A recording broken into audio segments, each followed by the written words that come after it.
88.2 Cité du Niger.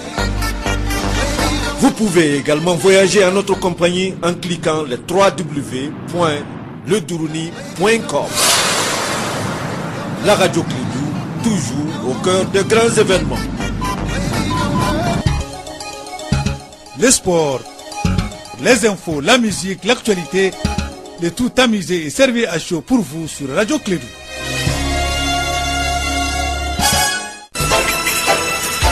Radio Clédou, le journal. Avec Sotelma Malitaire. Mesdames et messieurs, fidèles auditeurs, en condition de clé matinale, bonjour à vous tous et bienvenue. Bon réveil et une très belle semaine à vous tous. Soyez tous présents. Sur l'ensemble de réseau Clédou, nous sommes aujourd'hui lundi 20 novembre de l'an 2017. Il est 7h en temps universel. Vous allez suivre le journal, une présentation de Bakary Sissé. Bakary, bonjour, bienvenue et bonne semaine à toi aussi. Et bonjour Abdoulaye, bonjour à toutes et à tous, bienvenue à cette édition, la première de Clédou Info. Dans ce journal, nous allons en parler de l'Union pour la République et la démocratie, l'URD, qui a tenu les 18 et 19 novembre dernier au Palais de la Culture de Bamako à sa 8e conférence nationale placée sous les thèmes Restaurer l'espoir. On en parlera dans un instant. Et puis à Mopti, cette fois-ci, c'était dans la salle Souri Bamba de Mopti que s'est tenu le 2e congrès ordinaire du parti Yéléma. Les changements, donc, s'est tenu les 18 et 19 également, présidé par Moussa Amara, ancien premier ministre et président du parti. Sur un autre plan, malgré les efforts consentis par les autorités administratives de Ségou, de l'inspection du travail et de la coordination régionale de la centrale syndicale des travailleurs du Mali, les licenciements et mauvais traitement des travailleurs de l'usine Soukala continue. Le secrétaire général du bureau national de la CESTEM, Amio Guindo, a décidé donc de prendre les choses donc en main. Vous l'attendrez dans cette édition. Dans cette édition, nous parlerons aussi de Mugabe, le président zimbabwéen. Robert Mugabe a, dans un discours à la nation ce dimanche, défié en tout cas les attentes, en s'abstenant tout simplement de démissionner, allant jusqu'à affirmer qu'il présidera le mois prochain le congrès de son parti. C'est le titre de ce journal. Les développements dans un instant avec Bakary Sissé.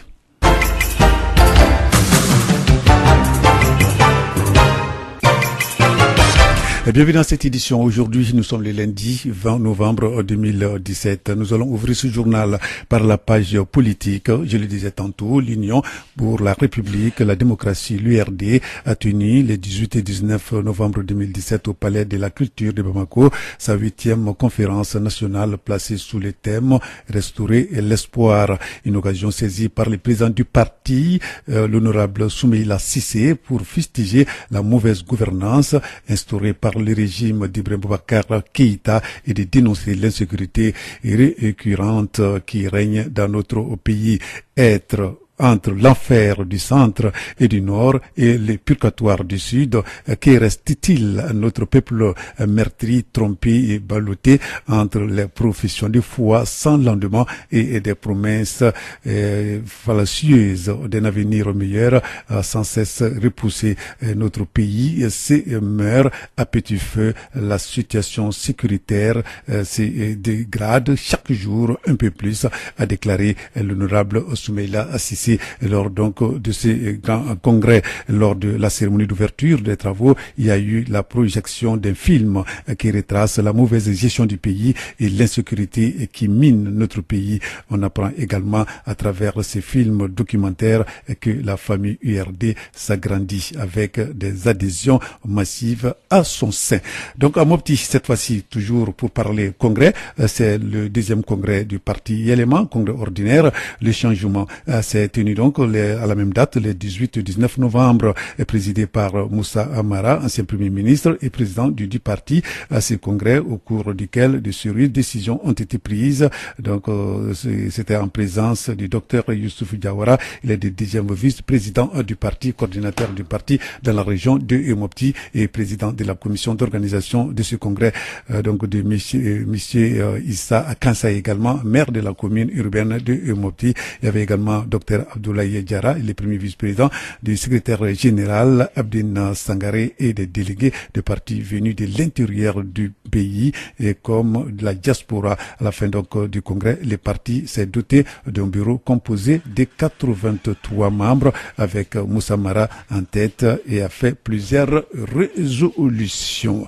Là donc là c'était quelques pages politiques de ce journal. Et puis nous allons rester ici à Bamako pour dire qu'aujourd'hui plusieurs manifestations auront lieu ce lundi 20 novembre après la diffusion d'une vidéo montrant des personnes vendues sur un marché en Libye. Ces reportages tournés par la chaîne américaine NCN sur l'existence des ventes en jachère en Libye des migrants subsahariens suscitent l'indignation. Aujourd'hui, il y a l'association des jeunes et puis la société civile se mobilise pour faire un sit-in devant l'ambassade de la Libye dans notre pays. En plus de cela, l'indignation est grande, également politique. Le Mali est l'un des pays, on le sait, du continent à avoir en tout cas maintenu un ambassadeur à Tripoli malgré la situation sécuritaire. Il a été une fois de plus rappelé par la diplomatie malienne. Donc une affaire à suivre.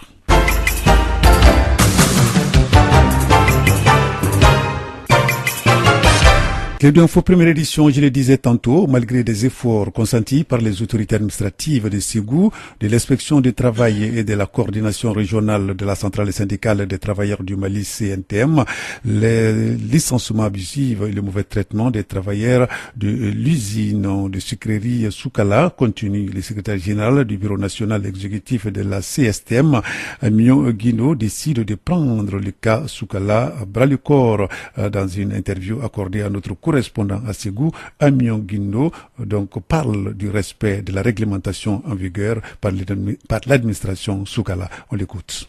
C'est malheureux quand même que des pays qu'on considère comme pays amis, comme la Chine, qui est quand même au Mali depuis des décennies, autant essaye de se comporter d'une certaine manière, qu'on peut dire, bonne avec les autorités politiques, mais qui par ailleurs fait du travail, je ne sais pas moi, à l'esclavage, quand il s'agit vraiment des relations entre eux et les travailleurs maliens. Il est quand même connu de partout que ces amis chinois n'ont aucun respect pour le code du travail, aucun respect pour la législation du travail. Alors, si aujourd'hui ceux qui gèrent les relations de travail, notamment la direction régionale et les autorités même de Ségou, malgré qu'ils aient fait comprendre à ces responsables chinois qui sont en train de violer la réglementation en vigueur, c'est comme s'ils faisaient travailler des prisonniers. Je pense que les travailleurs doivent agir. Il faut mettre fin à ce comportement. Nous voulons bien d'une coopération, mais d'une coopération qui respecte la dignité humaine. Nous pouvons encore interpeller les autorités par rapport à cela, sur le comportement, disons, de ces Chinois. Mais je demanderai aussi au niveau des usines Soukala, il faut que les travailleurs prennent des actes réglementaires, que ce soit par la grève ou par le sitting. Occuper les lieux et s'il y a lieu, arrêter la production. Si les Chinois ne sont pas d'accord, ils peuvent retourner chez eux. Il faut qu'on aille à cela.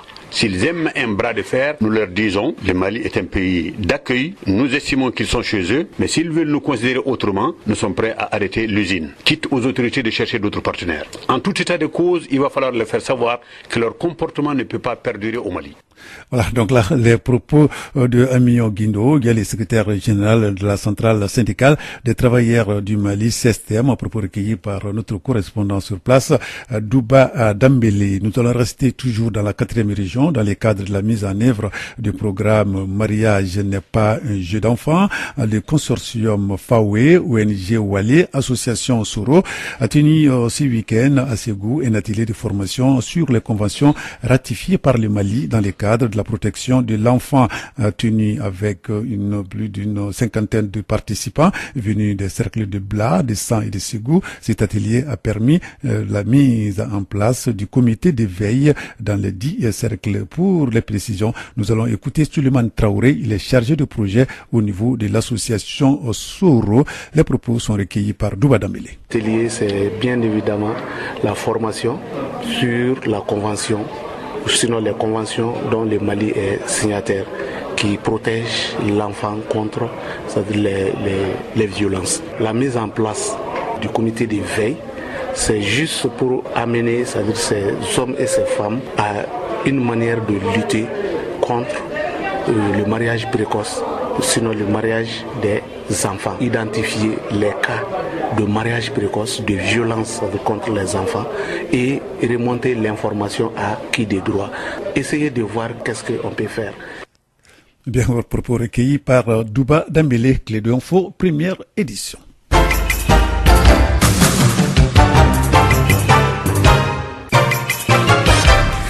Ici, nous allons parler cette fois-ci des femmes, dettes et microcrédits, qualité et quelles difficultés, donc, et alternatives était le thème d'un séminaire de 5 jours qui a pris fin par un point de presse tenu le dimanche dernier ici à Bamako. Ce séminaire de 5 jours était organisé par le comité pour l'amélioration de la dette du tiers-monde. Ce comité, donc, compte aujourd'hui sensibiliser les femmes pour faire attention au microcrédit. Pour plus de détails, nous allons écouter Luizy Doumas Attaque. Donc, elle est donc au majeur de ce projet, je veux dire. Là, il est interrogé par Etienne Nyari. Nous avons d'abord dressé une espèce d'état des lieux de la situation dans nos différents pays. Bon, on constate que les réalités sont différentes d'un pays à l'autre et qu'en particulier, selon les pays, il arrive que les femmes aient elles-mêmes mis en place des systèmes qui leur permettent d'échapper à ce genre de crédit-là et d'instaurer des crédits solidaires et des crédits autogérés. Donc ça, c'est le premier constat que nous avons fait, c'est que dans certains pays, les femmes se sont organisées pour répondre à ça. Dans d'autres pays, il n'y a pas de solutions alternatives qui ont été mises en place, mais il y a par contre des luttes, comme dans mon pays, le Maroc, là d'où je viens, où des femmes et des hommes, mais beaucoup de femmes, se sont organisées pour dire ça y est, nous avons remboursé les prêts, les taux d'intérêt sont trop forts, donc nous considérons que ça c'est du vol et nous arrêtons de payer. Donc ça c'est un premier constat qu'on a fait. Le deuxième constat, c'est que nous devons faire connaître les conditions dans lesquelles se passent les contrats de microcrédit. Parce qu'en général, les institutions de microcrédit profitent de l'analphabétisme des femmes, profitent de leur faible niveau d'éducation pour leur faire signer n'importe quoi. Et donc nous voulons faire des campagnes de sensibilisation pour dire aux femmes, attention, si vous prenez des microcrédits, faites bien attention, faites-vous accompagner par quelqu'un, lisez bien le contrat, n'acceptez pas n'importe quel taux d'intérêt, regardez bien les conditions. Voilà, donc là, c'était Lucille Doumas de l'Attaque du Maroc, c'est-à-dire du comité pour l'annulation de la dette des tiers-monde, propos recueillis par Etienne Nyari. Clé d'info, première édition, 7h passées de 12 minutes. Célébration, c'était le samedi dernier de la 27e journée africaine de la statistique, placée sous les thèmes améliorer la vie des Amérindiens, les statistiques économiques. La journée africaine de la statistique vise à sensibiliser l'opinion publique sur le rôle de la statistique dans le développement socio-économique d'un pays. La cérémonie s'est déroulée ici à Bamako en présence du ministre de l'Aménagement du territoire et de la population et de plusieurs personnalités. C'est ce qui nous dit Dadonomoko. Instituée en 1990 lors de la 25e session de la Commission économique des Nations pour l'Afrique, la Journée africaine de la statistique est une tribune d'explication des enjeux au développement. Selon les études, le développement d'un pays repose sur des données statistiques économiques fiables. Il est l'outil incontournable pouvant conduire un pays à la prospérité. Aruna Kone, directeur général de l'INSTAT. Au regard des défis de développement pour nos pays, la prise en compte des statistiques est capitale pour assurer un meilleur suivi et évaluation des politiques, stratégies et programmes de développement. Cette 27e célébration de la Journée africaine de la statistique se tient dans un moment où notre pays fait face à plusieurs défis, à savoir le coût élevé du panier de la ménagère, d'où l'importance du thème « Améliorer les vies en améliorant les statistiques économiques ». Bakary Sako, président de l'Association malienne de la statistique. Ce thème a été choisi pour attirer l'attention des décideurs, des partenaires techniques et financiers, des producteurs de données, des chercheurs, ainsi que du public en général sur l'importance des statistiques économiques. Il s'agit de développer le plaidoyer en faveur du rôle que jouent les statistiques économiques dans l'amélioration de la production statistique de tous les secteurs de l'économie nationale, ainsi que les vies humaines. C'est vous dire que sans données statistiques régulières et de qualité, il n'y a aucune indication pour suivre les objectifs de développement et il n'y a aucun moyen pour traquer et éradiquer les maux dont souffrent nos pays. S'inscrivant dans la logique de ses prédécesseurs, le représentant des partenaires techniques et financiers a lui aussi rappelé l'importance de la statistique tout en réaffirmant leur accompagnement. Mandala Traoré. L'importance des données statistiques dans le processus de transformation sociale et économique n'est plus à démontrer, tout comme leur place dans l'instauration de la bonne gouvernance économique génératrice de croissance durable. Le ministre de l'Aménagement du territoire et de la population a pour sa part rappelé l'urgence d'organiser des opérations statistiques au Mali. Adama Tchemoko Diara. Elle se tient dans un contexte marqué par l'urgence de plusieurs opérations statistiques d'envergure au Mali. Il s'agit du 5e recensement général de la population et de l'habitat, du 1er recensement général des unités économiques et du recensement général agricole. À ces opérations statistiques, il faut ajouter l'enquête démographique et de santé, l'enquête modulaire et permanente auprès des ménages, l'enquête par grappe des indicateurs multiples.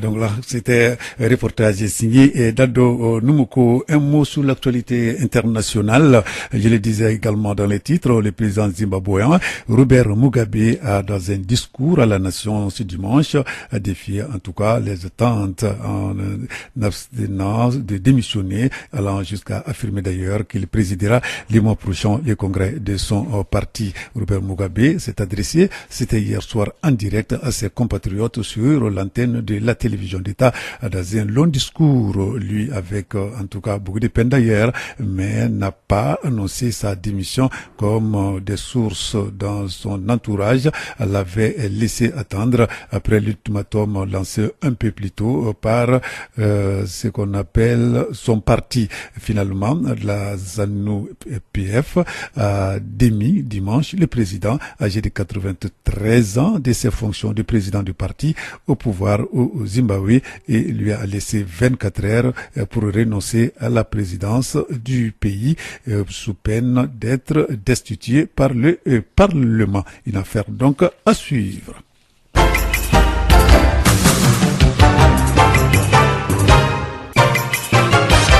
Retour à l'actualité nationale, nous allons retourner à Ségou dans la 4e région. Donc cette région a abrité les samedis la présentation publique de la brochure Les chemins du futur, scénario Mali 2030. Il s'agit des résultats de recherche sur les chemins d'évolution du Mali d'ici 2030, des recherches menées par les centres d'études et de réflexion du Mali en partenariat avec la Fondation Frédéric Ebert. La rencontre de présentation a regroupé une 50aine de participants issus de tous les secteurs d'activité de développement dans la région de Ségou. Pour plus de détails, nous allons écouter les chercheurs et professeurs Iba Ndiaye au micro de Djeneba Dolo.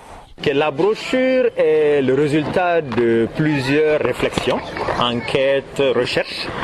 Et nous y avons synthétisé les schémas d'évolution possibles du pays de maintenant à l'année 2030.